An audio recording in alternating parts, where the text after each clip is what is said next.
నమస్తే, నేను Shobhan. Welcome to daily focus. కాంగ్రెస్ను గెలిపించి తప్పు చేశామని తెలంగాణ సమాజం అంతర్మదనంలో పడింది. అలవి కాని హామీల అమలుతో అధికారం చేజిక్కించుకున్న రేవంత్ రెడ్డి సర్కార్ అరచేతిలో వైకుంఠం చూపిస్తుంది. 6 గ్యారంటీల మాట దేవుడెరుగు. ఇప్పటి వరకు ఉన్న సంక్షేమ పథకాలకే హస్తం పార్టీ మంగళం పాడుతుంది.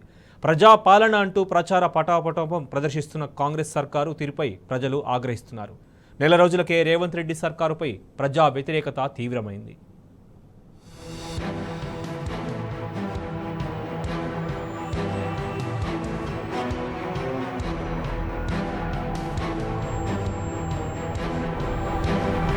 ప్రజాక్షేత్రంలో వైఫల్యాల నుంచి పాఠాలు నేర్చుకోకపోతే ఆ పార్టీల్లో మనుగడ సాగించలేవు. దశాబ్దాలు పాలించిన పార్టీలకు ప్రజల నాడి తెలుసుకునే నైపుణ్యం మెండుగా ఉండాలి. నియంతృత్వ ధోరణిలో పాలన సాగిస్తే ఆదరించిన ప్రజల నుంచి చీదరింపులు తప్పవు. అందుకే ఇటీవల జరిగిన 5 రాష్ట్రాల ఎన్నికల్లో 3 రాష్ట్రాల్లో కాంగ్రెస్ పార్టీ అధికారం కోల్పోయింది. అంతకు ముందు జరిగిన కర్ణాటక ఎన్నికల్లో బీజేపీపై తిరస్కార ధోరణితోనే కాంగ్రెస్ గెలిచింది. ఇక తాజాగా తెలంగాణలో మాత్రం అలవికాని హామీల ప్రచార హోరుతోనే కాంగ్రెస్ గెలుపు సాధ్యమైంది. ప్రజలను మభ్యపెట్టి అధికారం సాధించిన కాంగ్రెస్ పార్టీ గద్దెనెక్కిన తర్వాత తిరోగమన చర్యలకు పాల్పడుతున్నది. 9.5 బీఆర్ఎస్ సర్కారులో తెలంగాణ ప్రగతికి ప్రపంచమే అబ్బురపడింది. అభివృద్ధి కోసం చేసిన అప్పుల కంటే 16 రెట్ల సంపదను సృష్టించింది గత సర్కార్. కళ్ల ముందే ప్రగతి కనబడుతుంటే అప్పులపై తప్పుడు లెక్కలతో కాంగ్రెస్ సర్కార్ తెలంగాణ పరువును దిగజార్చుతున్నది. గత బీఆర్ఎస్ ప్రభుత్వంపై పగతో తెలంగాణను ఆగం చేస్తున్నది. అప్పుల పేరుతో హామీల అమలు నుంచి తప్పించుకోవడానికి గత ప్రభుత్వంపై కక్ష సాధింపు చర్యలకు దిగుతోంది. కుక్కతోక వంకర అన్నట్టుగా ప్రవర్తిస్తోంది కాంగ్రెస్ పార్టీ. విజన్ ఉన్న నేతలు లేకపోవడంతో కాంగ్రెస్ సర్కార్ ముందు చూపులేని విధానాలతో తెలంగాణ నష్టపోతున్నది.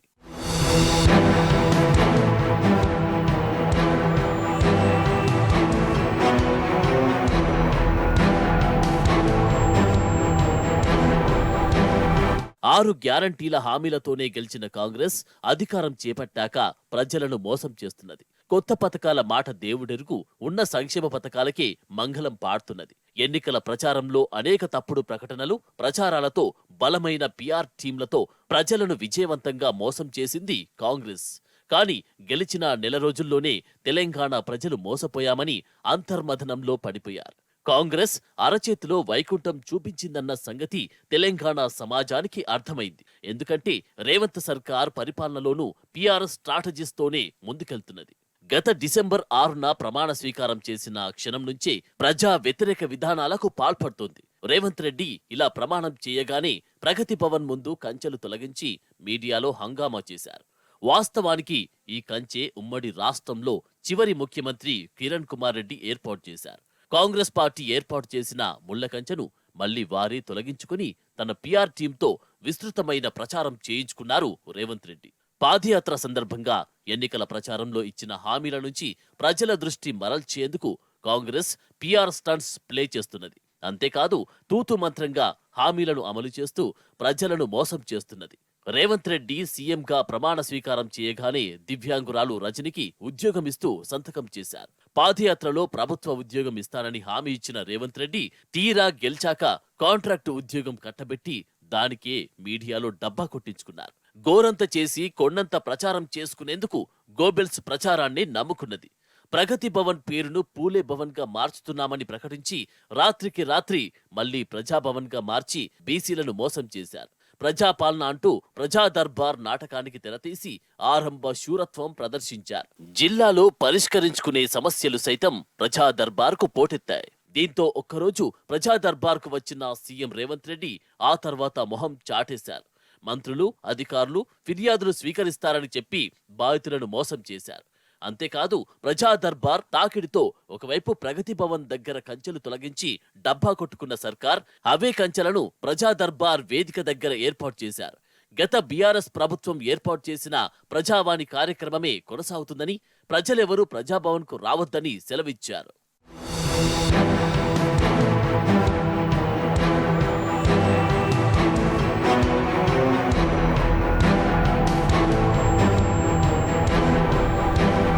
కాంగ్రెస్ అధికారంలోకి వచ్చిన తర్వాత నెల రోజుల్లో తీసుకున్న నిర్ణయాల్లో దాదాపు 99% ప్రజా వ్యతిరేక నిర్ణయాలే.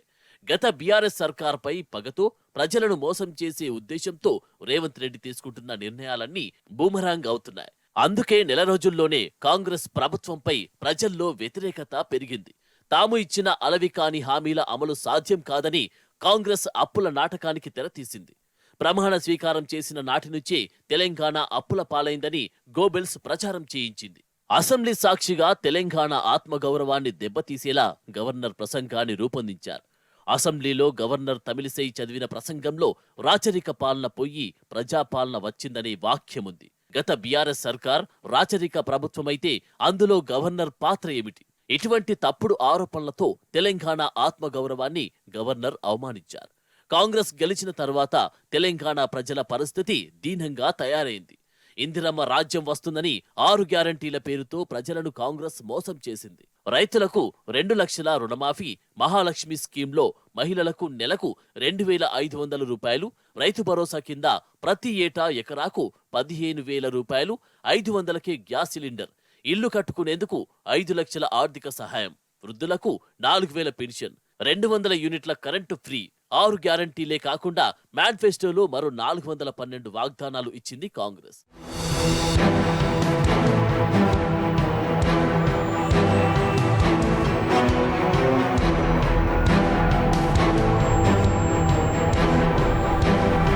కానీ ఓడ ఎక్కేదాకా ఓడ మల్లన్న, ఓడ దిగిన తర్వాత బోడి మల్లన్న అన్నట్టుగా గెలిచిన తర్వాత కాంగ్రెస్ ప్లేట్ ఫిరాయిస్తోంది.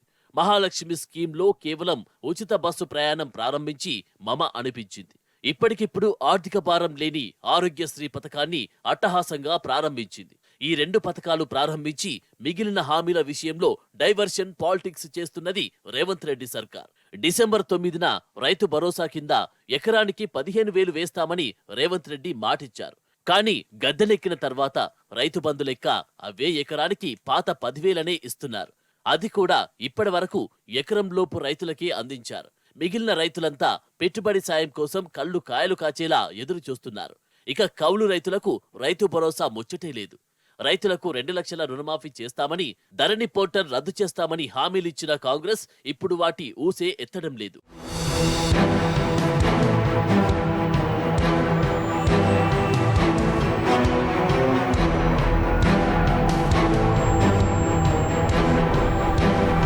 బీఆర్ఎస్ ను ఓడించాలని ప్రజలకిచ్చిన వాగ్దానాలు ఇప్పుడు కాంగ్రెస్ సర్కార్ మెడకు చుట్టుకుంటున్నాయి. ఎన్నికల ప్రచారంలోనే బీఆర్ఎస్ అధినేత కేసీఆర్ కాంగ్రెస్ దొంగ హామీలను నమ్మొద్దని విడమర్చి చెప్పారు. కేసీఆర్ చెప్పిందే ఇప్పుడు జరుగుతోంది. కాంగ్రెస్ పార్టీ ఇచ్చిన హామీలు అమలు చేయడం సాధ్యం కాదన్న విషయం రేవంత్ రెడ్డి అండ్ టీంకు వారం రోజుల్లోనే అర్థమైంది. ఆర్థిక వ్యవస్థ, ఆదాయ వ్యయాలపై మంత్రులకు, సీఎంకు పూర్తి నివేదిక అందకముందే రాష్ట్రం అప్పుల పాలైందని ప్రచారం మొదలుపెట్టింది. గత బీఆర్ఎస్ ప్రభుత్వం అవినీతికి పాల్పడిందని, రాష్ట్రాన్ని అప్పుల కుప్పగా మార్చిందని దుష్ప్రచారం ప్రారంభించింది. అదిగో ఆ శాఖలో అవినీతి, ఇదిగో ఈ శాఖలో అవినీతి అంటూ గోబెల్స్ ప్రచారం ప్రారంభించింది. గత ప్రభుత్వంలో కీలక శాఖల్లో పనిచేసిన ఉద్యోగులు రివ్యూలకు రావడం లేదని ఏకంగా సీఎం రేవంత్ రెడ్డి అబద్ధాలు ప్రచారం చేశారు. విద్యుత్, వ్యవసాయ, పౌర సరఫరాల శాఖ అధికారులపై బురద జల్లే ప్రయత్నం చేశారు. తరువాత శ్వేతపత్రం పేరుతో కొత్త నాటకానికి తెరతీసింది. రాష్ట్ర ఆర్థిక పరిస్థితిపై అసెంబ్లీలో 2 శ్వేతపత్రాలను విడుదల చేసింది. 2 పేపర్లలోనూ రాష్ట్ర ఆదాయం, అప్పులపై క్లారిటీ లేకుండా తప్పుడు లెక్కలు చూపించింది. ఈ 2 శ్వేతపత్రాల్లో అన్ని తప్పుడు లెక్కలే ఉన్నాయని బీఆర్ఎస్ సభ్యులు లెక్కలతో సహా కడిగిపారేశారు.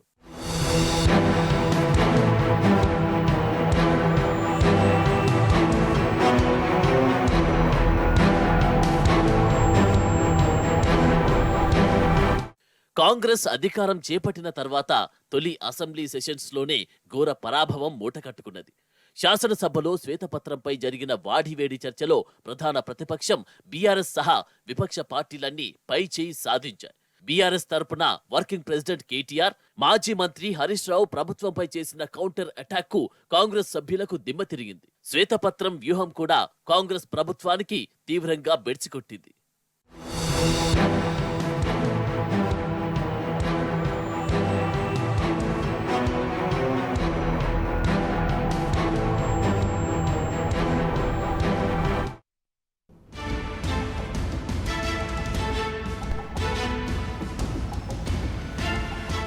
రోజుల కాంగ్రెస్ పాలనలో అప్పుడే కరెంటు కోతలు మొదలయ్యాయి. 10 ఏళ్ల పాటు కరెంటు కోతలు లేని పాలన చూసిన ప్రజలకు కాంగ్రెస్ పాలన ఎలా ఉంటుందో ఒక్క నెలలోనే అర్థమైంది. రోజులో 10 సార్లు కరెంటు కట్ అవుతోంది. వ్యవసాయానికి ఇచ్చే ఉచిత విద్యుత్లో కోతలు పెడుతున్నారు. అనునిత్యం కరెంటు పోతూ ఉండడంతో రైతన్నలు ఆగ్రహం వ్యక్తం చేస్తున్నారు. రోడ్డెక్కి ధర్నాలు చేస్తున్నారు. ఏకంగా గత ప్రభుత్వంపై విద్యుత్ విషయంలో నానా హంగామా చేసిన మంత్రి కోమటిరెడ్డి వెంకటరెడ్డి జిల్లాలోనే రైతులు కరెంటు కోతలపై విద్యుత్ వైర్లు పట్టుకుని నిరసనలు తెలుపుతున్నారు. వ్యవసాయానికే కాదు, గృహాలకు, కంపెనీలకు కూడా కరెంటు కష్టాలు మొదలయ్యాయి.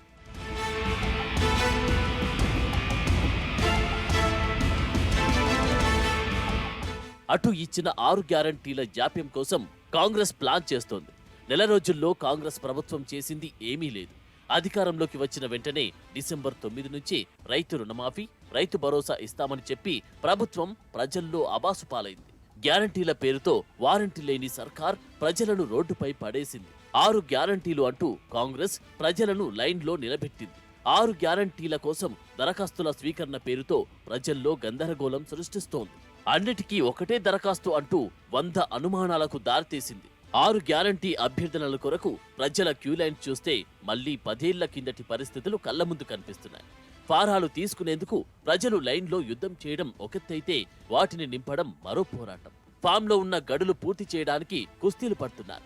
ఏం పథకం వస్తుంది, దానికి ఏ అర్హతలు కావాలి, ration, gas, Aadhaar, current bill number, భూమి పట్టా విస్తీర్ణం, సాగు విస్తీర్ణం, ఒంటరి మహిళలు ఎంపిక, ఇలా ఎన్నో ప్రశ్నలు తలెత్తుతున్నాయి.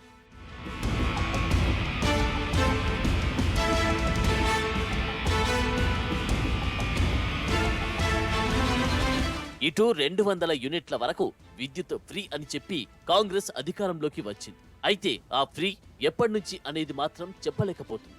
ముందుగా అధికారంలోకి వచ్చిన వెంటనే 200 యూనిట్ల వరకు ఫ్రీ అని చెప్పగా ఇప్పుడు విధి విధానాలు పూర్తి చేయలేదు, విధానపరమైన నిర్ణయాలు తీసుకోలేదంటూ చావు కబురు చల్లగా చెబుతుంది. ప్రస్తుతానికైతే విద్యుత్ బిల్లులు చెల్లించాల్సిందేనని అధికారులు సూచిస్తూ ఉండడంతో ప్రజలు ప్రభుత్వంపై ఆగ్రహం వ్యక్తం చేస్తున్నారు. ఇటు రైతులకు రైతు బంధు మాటే ప్రశ్నార్థకంగా మారింది. డిసెంబర్ 9నే రైతు బంధు వేశామని సీఎం రేవంత్ రెడ్డి ప్రకటించగా ఇప్పటి వరకు రైతుల ఖాతాల్లో నిధులు జమ కాలేదు. వేసవి పంటలను రైతులు వేసుకుంటుండగా పెట్టుబడి సాయంగా ప్రభుత్వం నయా పైసా విడుదల చేయలేదు. అధికారంలోకి వచ్చిన నెల రోజుల్లోనే రైతులపై కాంగ్రెస్ ప్రభుత్వం పెను భారం మోపుతుంది. ఒకవైపు కరెంటు కోతలు, మరోవైపు రైతు బంధు నిధులు వేయకపోవడంతో అన్నదాతలు ఆగ్రహం వ్యక్తం చేస్తున్నారు.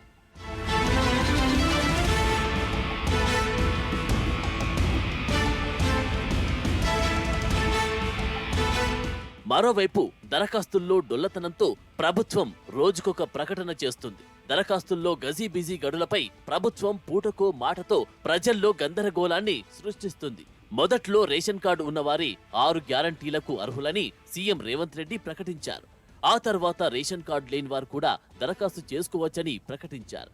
పెన్షన్లు అందుకుంటున్న వారు అప్లై చేసుకోవద్దని చెప్పారు. పెన్షన్లు వచ్చేవారు ఇతర గ్యారంటీలకు అప్లై చేసుకోవాలా వద్దా అనేది చెప్పలేదు. ఇలా ఒక్క దరఖాస్తు 100 అనుమానాలు అన్నట్లు కాంగ్రెస్ ప్రజాపాలన ఉంది.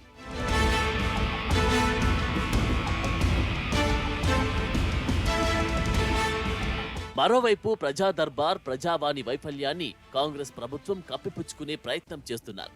ఒక మహిళ తన కుటుంబం ఆర్థిక ఇబ్బందులతో ప్రజాభవన్ కు వస్తే సాయం లభించలేదు. తన బిడ్డ చదువుకు సాయం చేయాలని ఆర్చి పెట్టుకుంటే ప్రభుత్వం పట్టించుకోలేదు. దీంతో ప్రజాభవన్ లో న్యాయం జరగకపోవడంతో బీఆర్ఎస్ భవన్ గేట్లు తట్టింది. BRS party working president KTR తన వంతు సాయంగా ₹1,00,000 సాయం చేశారు. అయితే ఈ సాయంపై కూడా సీఎం రేవంత్ రెడ్డి తన అక్కసు వెళ్లగక్కారు. ఓ మహిళకు సాయం అందించినందుకు సంతోషించాల్సింది పోయి బీఆర్ఎస్ పార్టీపై, నేతలపై విమర్శలు గుప్పించారు. ప్రభుత్వం ఇచ్చే ఆర్థిక భరోసాకు, ఇతరులు మానవత్వంతో ఇచ్చే సహాయానికి తేడా తెలియకుండా సీఎం రేవంత్ రెడ్డి మాట్లాడుతూ ఉండడంపై ప్రజలు మండిపడుతున్నారు. సామాన్యులకు సాయం చేయలేనప్పుడు ఈ ఇందిరమ్మ రాజ్యం, ప్రజాపాలన ఎవరి కోసమంటూ విమర్శిస్తున్నారు.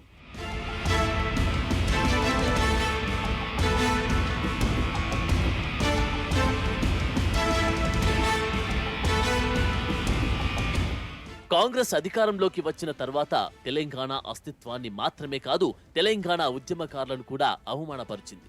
ఎన్నికల ప్రచారంలో ఉద్యమకారులందరికీ ఇంటి స్థలాలు ఇస్తామని చెప్పి ఇప్పుడు అనేక కొర్రీలు పెడుతుంది. తాము తెలంగాణ ఉద్యమకారులమంటూ ప్రభుత్వం దగ్గర నిరూపించుకోవాలని గైడ్ లైన్స్ ఇచ్చింది. 6 గ్యారంటీల దరఖాస్తుల్లో ఉద్యమకారులు తాము తెలంగాణ ఉద్యమంలో పాల్గొన్న వివరాలు చెప్పాలని కండిషన్ అందులో పెట్టింది. గతంలో బీఆర్ఎస్ ప్రభుత్వం ఎలాంటి కండిషన్స్ లేకుండా వీలైనంత మందికి ఉద్యమకారులకు ఆర్థిక సహాయం చేసింది. తెలంగాణ ఉద్యమాన్ని కఠినంగా అణిచివేసి ఉద్యమకారులపై లాఠీలు జులిపించిన కాంగ్రెస్ పార్టీ ముందు తాము ఉద్యమకారులమే అని చెప్పుకోవాల్సిన దౌర్భాగ్యం ఉద్యమకారులకు నేడు ఏర్పడింది. ప్రభుత్వం ఇచ్చే ఇంటి స్థలం కోసం ఉద్యమకారులు ఇప్పుడు ఎఫ్ఐఆర్ కాపీలు, కేసుకు సంబంధించిన వివరాలు దరఖాస్తులో పొందుపర్చాలని చెబుతూ వారిని అవమానిస్తోంది.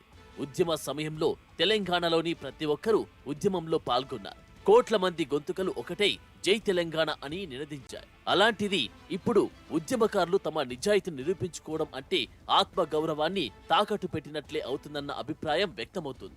ఉద్యమకారులను గుర్తించే విధానం ఇదేనా అంటూ తెలంగాణ సమాజం మండిపడుతోంది. ఉద్యమకారులపై ఉద్యమ సమయంలో పెట్టిన కేసుల ఎత్తివేతపై కూడా రేవంత్ సర్కార్ రాజకీయం చేస్తోంది. గత బీఆర్ఎస్ సర్కార్ ఉద్యమకారులపై రాష్ట్ర పరిధిలో ఉన్న కేసులను 99% రద్దు చేసింది. కేంద్రం పరిధిలో ఉన్న రైల్వే వంటి కేసులు మినహా అన్ని కేసులను గత కేసీఆర్ ప్రభుత్వం క్లోజ్ చేసింది. అయితే ఇప్పుడు మళ్లీ ప్రగతి భవన్ ముందు కాంగ్రెస్ వేసిన ముళ్ల కంచెను కాంగ్రెస్సే తొలగించినట్లు, కాంగ్రెస్ పెట్టిన కేసులను మళ్లీ కాంగ్రెసే రద్దు చేస్తున్నట్టు రేవంత్ రెడ్డి ప్రచారం చేసుకుంటున్నారు. నిజంగానే ఉద్యమకారులపై కేసులు ఉపసంహరించుకోవడానికి అధికారుల నుంచి వివరాలు తీసుకోవాల్సిన అవసరం లేదు. ఒక్క సైన్తో మొత్తం కేసులను రేవంత్ సర్కార్ ఎత్తివేయొచ్చు. కానీ దానిని కూడా రాజకీయంగా వాడుకునే ప్రయత్నం చేస్తోంది.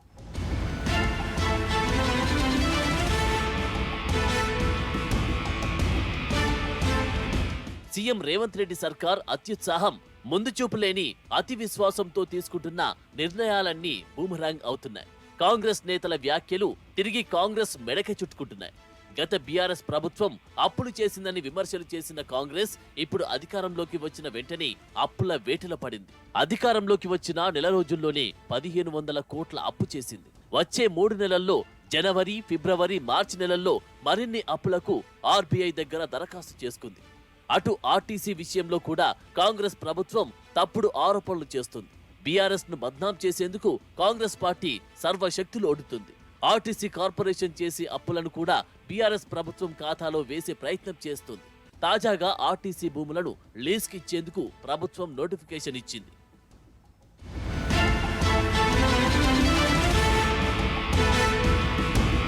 ఉచిత బస్సు హామీతో దాదాపు 40 లక్షల మంది ఆటో కార్మికులు రోడ్డున పడ్డారు.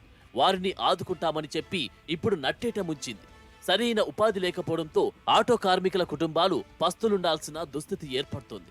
తమను ఆదుకోవాలంటూ ఆటో కార్మికులు రోడ్డెక్కి నిరసన తెలుపుతూ ఉన్నా ప్రభుత్వం పట్టించుకోవడం లేదు. ఇటు ఉచిత బస్సు ప్రయాణంపై మహిళల్లోనే అసంతృప్తి వ్యక్తమవుతుంది. ఉచిత ప్రయాణంతో ఆర్టీసీకి వచ్చే నష్టాన్ని తిరిగి ప్రజల నుంచి ప్రభుత్వం వసూలు చేస్తుందని, ఆర్టీసీని కనుమరుగు చేసేలా ప్రభుత్వం చర్యలు ఉన్నాయంటూ మండిపడుతున్నారు. అయినా ఉచిత బస్సు ప్రయాణాలతో ప్రయాణికుల మధ్య వాగ్వాదం, గొడవలు, కొట్లాటలు జరుగుతున్నాయని వాపోతున్నారు. ఎన్నికల ప్రచారంలో అన్ని బస్సులకు ఫ్రీ అని చెప్పి ఇప్పుడు కేవలం ఎక్స్ప్రెస్, పల్లె వెలుగు బస్సులకు మాత్రమే ఫ్రీ అంటూ చెప్పడం పథకాన్ని నీరుగార్చే చర్యలేనంటూ మహిళలు ఆరోపిస్తున్నారు. ఇటు సమ్మక్క సారక్క జాతరకు ఉచిత బస్సులు కాకుండా ప్రత్యేక బస్సులు ఏర్పాటు చేసి జనం నుంచి భారీగా డబ్బులు రాబట్టాలని ప్రభుత్వం స్కెచ్ వేసింది. జాతరకు వెళ్లేవారు ఎవరైనా సరే టికెట్లు తీసుకోవాల్సిందేనంటూ ఆర్టీసీ అధికారులు చెబుతున్నారు.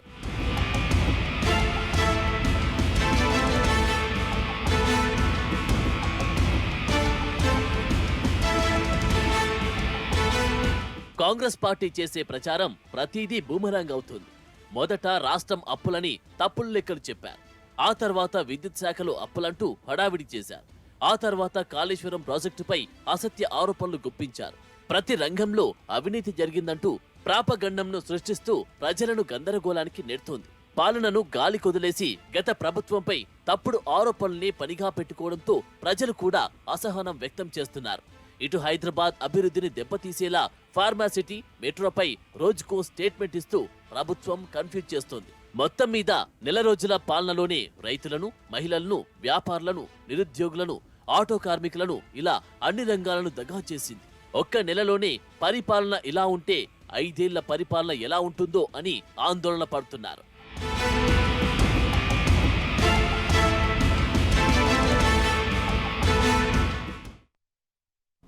ఇక ఇది వాళ్ళ daily focus. Keep watching tea news.